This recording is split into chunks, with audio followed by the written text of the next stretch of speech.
A warm welcome to Brother Ras Elijah Tafari. Blessed love.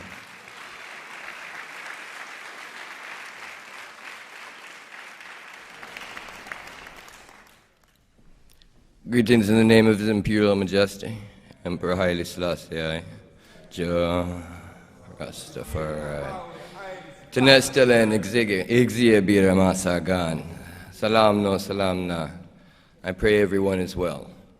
I did not come here to speak about my art. I came here to hear and speak about Africa and Pan-Africanism, to hear the name of Ethiopia. I have come here to acknowledge the work, the mission, more so than a messenger. We as Africans have been separated too long by European boundaries. We will be hearing from ones tonight that have given their lives, not because they didn't have better things to do. Just like Akibeka, he chose the most difficult profession in the dirtiest of places with the most somewhat annoying people from time to time. And he showed us that polarities exist. That's right, polarities exist. You have up, down, left, right. You have to not be surprised by them. There's those who shouldn't speak, and then there are those that should, and there are those who will keep quiet and muzzle their mouths. But let them talk who wish to talk. There are polarities.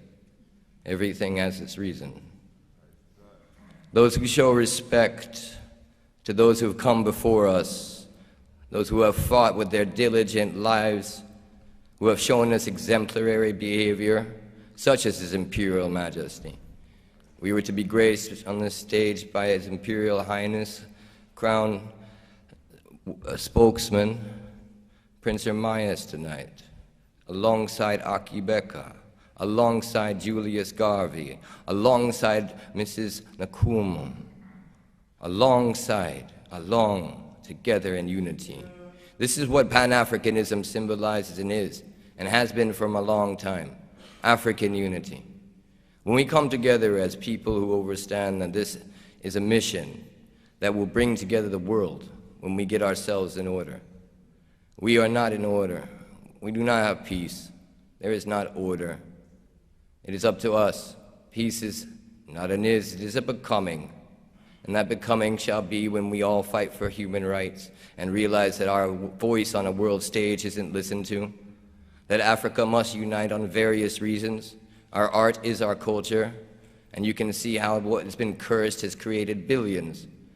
And we must encourage our homeland, here and abroad, in a way that expresses that Kwame Nkrumah knew what he was saying, expresses Marcus Garvey knew what he was saying, and Haile Selassie is a modernization of an ancient wisdom which cannot be ignored.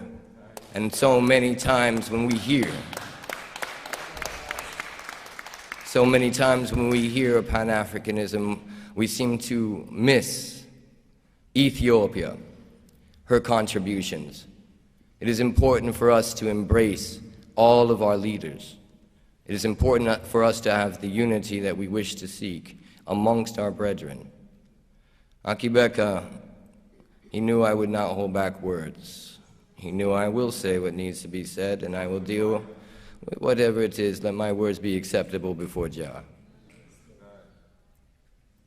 There is a balance that has not yet been achieved. We do not have representation properly in the United Nations. Haile Selassie founded the United Nations as the 13th founding member and conceived of it with President Roosevelt. It is written in magazines, including the American in 1942 issue of June. It speaks very clearly of the prophecies of the future of how the United Nations would be a holy body of biblical proportions. When Africa can come together and realize our lack of representation and the fact that we have 5 countries that represent a vestige of colonialism, that they are not the same as they were, and neither are we. We must modernize. We must update. We must embrace our leaders. We must show extreme patience. We must realize that we must listen to everybody all the way through, not jump to conclusions, not think that we know so much. We have an opportunity here that never was able to be in human history. And we have a responsibility that we've never had. which is to save the world with love. And it's something called collective security. It's something that we all know. None of you are children other than in the eyes of God. All of us are developed people and do not need elementary reminders of our duty. We have work. We have a mission. The mission is always the most important thing.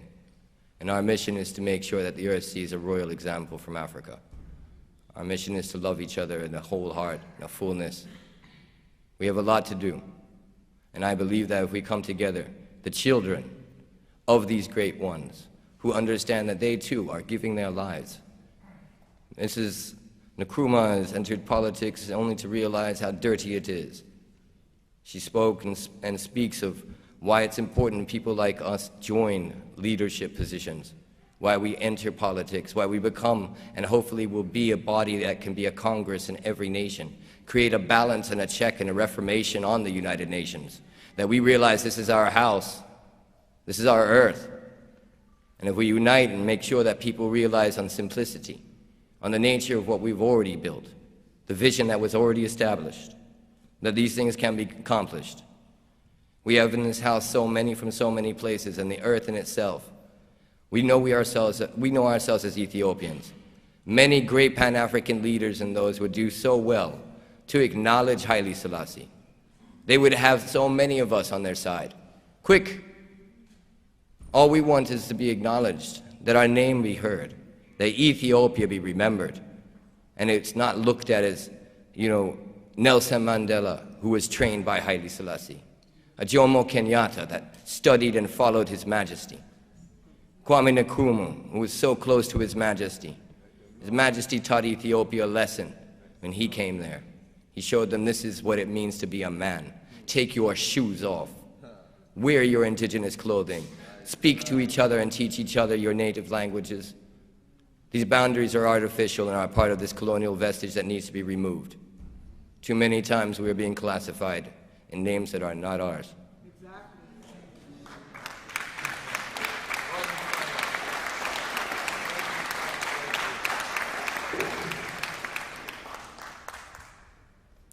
Africa right now is building a wall of trees across the entire continent. It has been going on for 10 years. We are like these trees.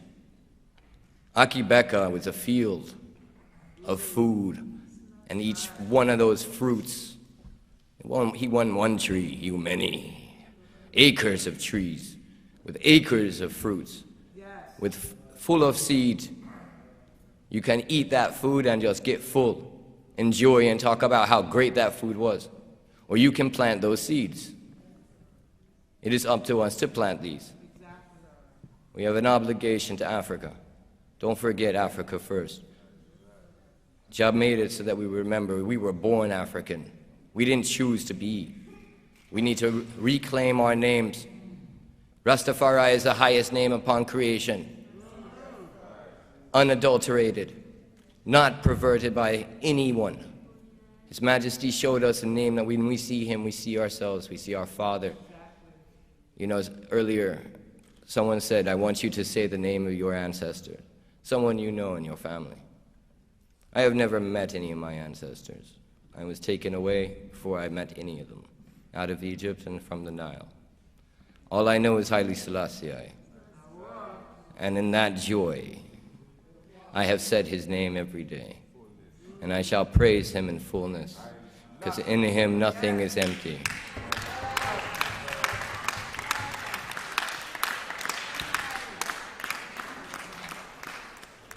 African unity is a new idea.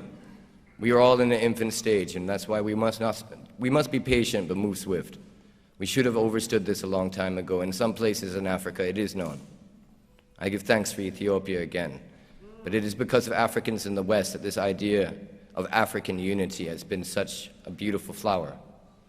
We have spent a long time separated, purposely. In Ethiopia, there is over 90 languages. That's 90 different ways to say knife, fork, spoon.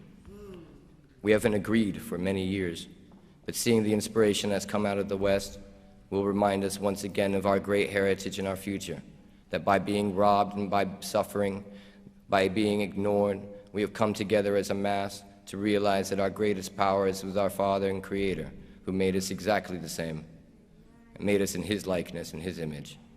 And we have to remember that though they wish to take away our books, our names, it's always not a black and white issue.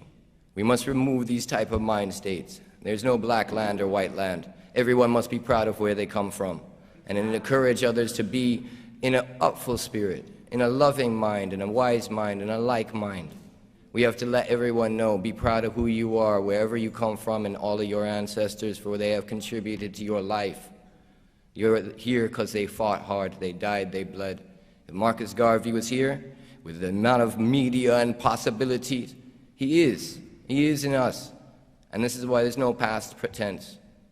I will say with that, we are here now, as God is. Our duty and our responsibility is to the Most High. Vaughan believed in the scriptures strongly. Yes. He also knew that ones will try and take it away and say that we have been colonialized with this, and that this is a white man book. Know the history and know that they want us to reject it. Know that this book is full of Ethiopia and history of all of us. As is the Quran and as is the Vedas. These things are ancient. Know thyself. Realize the truth is all over the place. Akibeka will want you to know. Look, seek, learn, listen, find, share. I thank you for sharing this stage with thy brother. The Spirit told us this is what must be. Focus on Africa. Let us figure out how we can come together. And then let us figure out how we can find our proper place in the United Nations and reform this wonderful but yet not perfect body.